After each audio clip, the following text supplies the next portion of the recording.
আসসালামু আলাইকুম রহমতুল্লাহি ওয়া বারাকাতুহু।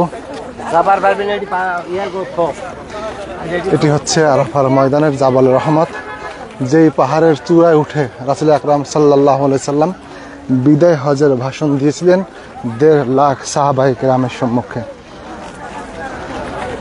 সেই জাবাল রহমতের পাহাড়ের চূড়ায় যাওয়ার জন্য ইনশাআল্লাহ চেষ্টা করছি।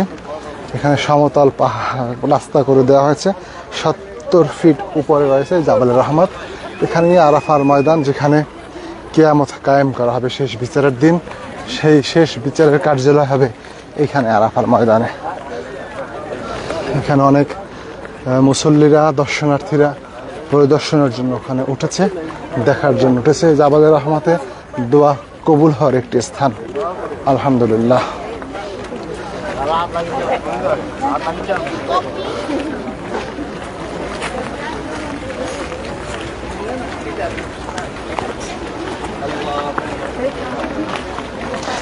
বাংলাদেশ থেকে আমরা প্রায় 33 জনের মতো একটি কাফেলা এসেছি। আমাদের সাথে আব্দুল কাদের ভাই রয়েছেন, পাথরঘাটার। কাদের ভাই কেমন আছেন? ভালো ভাই। অনেকেই তো দেখতে আছে পাথরঘাটার, আসলে তাদের উদ্দেশ্যে কি বলবেন? কেমন দর্শনীয় স্থানগুলো দেখলেন? অনেক সুন্দর সুন্দর দর্শনীয় স্থান, যে ঐতিহাসিক, অনেক ভালো। পাশাপাশি তার সার্ভিসও ভালো। সার্ভিসের বিষয় না বলতেছি, যে দেখতে আসলেন আসলে সেখানে কেমন, যে ইসলামের ওই বিভিন্ন স্থাপনাগুলো দেখলেন। আসলে যারা না আসে অথবা কাছ থেকে না আসে বিভিন্ন মিডিয়ার মাধ্যমে অথবা পত্রপত্রিকার ছবিতে দেখে, আসলে এর সাথে বাস্তবতার সাথে কতটুকু মিল রয়েছে?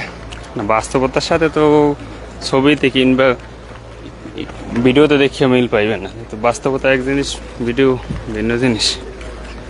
আমরা আশা করবো ইনশাল্লাহ যারা ভিডিও দেখতেছেন ইনশাল্লাহ একদিন হলেও আসবেন, মক্কা মদিনার বিভিন্ন দর্শনীয় স্থান ঘুরে দেখবেন। এই পাহাড়ের উপরে দাঁড়িয়ে রাসূল পাক সাল্লাল্লাহু আলাইহি সাল্লাম, এই যে স্থান দেখতে পাচ্ছেন, এখানে দাঁড়িয়ে রাসূল পাক সাল্লাল্লাহু আলাইহি সাল্লাম বিদায় হজের ভাষণ দিয়েছিল, আলহামদুলিল্লাহ।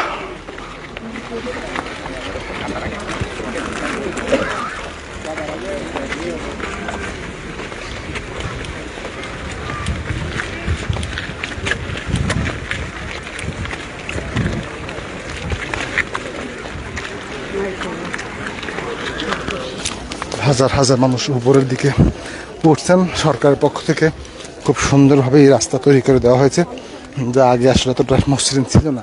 এভাবে পাথর সাজানো ছিল, পাথর দিয়ে স্থাপত্য ছিল, সেই পাথর সহজভাবে সাজিয়ে দিয়ে হাজিদের এবং দর্শনার্থীদের সুবিধার্থে সুন্দর রাস্তা করে দিয়েছে।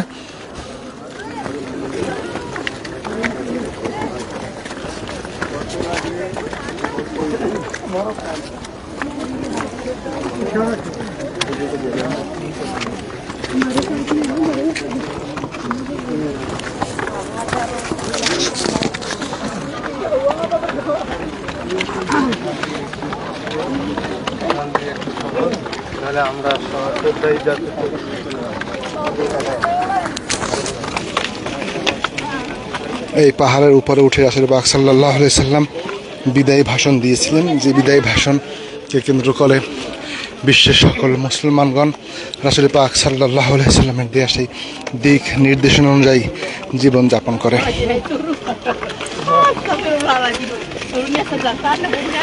বিভিন্ন মাধ্যম রয়েছে ওঠার জন্য। কেউ পাথরের গা ভেসে ভেসে সহজে ওঠার জন্য অনেকটা ঝুঁকি নিয়ে উপরের দিকে উঠতেছে।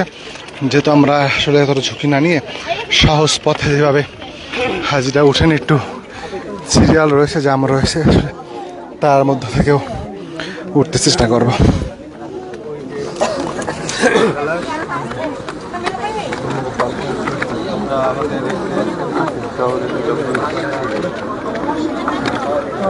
সহজে যাবেন, সহজে চলেন ফরহান ভাই, এদিকে যাই।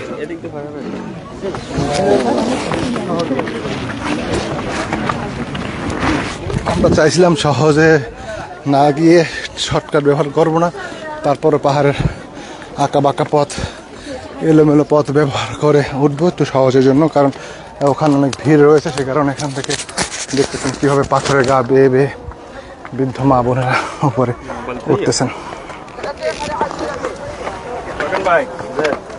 বিসমিল্লাহ, আল্লাহু আকবার।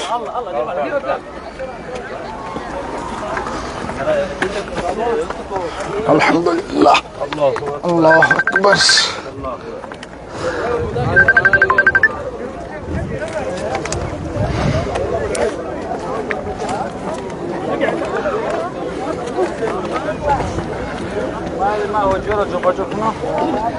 এটি হচ্ছে জাবালে রহমত, রহমতের পাহাড়। এখানে উঠে রাসূল পাক সাল্লাল্লাহু আলাইহি ওয়াসাল্লাম বিদায় হজের ভাষণ দিয়েছিলেন। যেই ভাষণ শুনে প্রায় 1.5 লক্ষ সাহাবায়ে কেরামগণ ইসলামের দিকে আদিষ্ট হয়েছিল। টকবগে যুবক সাহাবায়ে কেরামগণ মাধ্যমে পৃথিবীর বুকে ইসলাম প্রতিষ্ঠিত রয়েছে। আলহামদুলিল্লাহ। এই আরাফার ময়দানে হজের যারা হজ করতে আসেন, জিলহজ 9 তারিখ থেকে এই আরাফার ময়দানে হাজির অবস্থান করেন, এখানে তারা রাত্রি যাপন করেন। আল্লাহ তাআলা আমাদের সকলকে হেফাজত করুক, আমিন। এখানে উঠে দোয়া করলে আল্লাহ তাআলা সেই দোয়া কবুল করেন। দোয়ার রহমতের পাহাড়, দোয়া কবুলের পাহাড়। আলহামদুলিল্লাহ।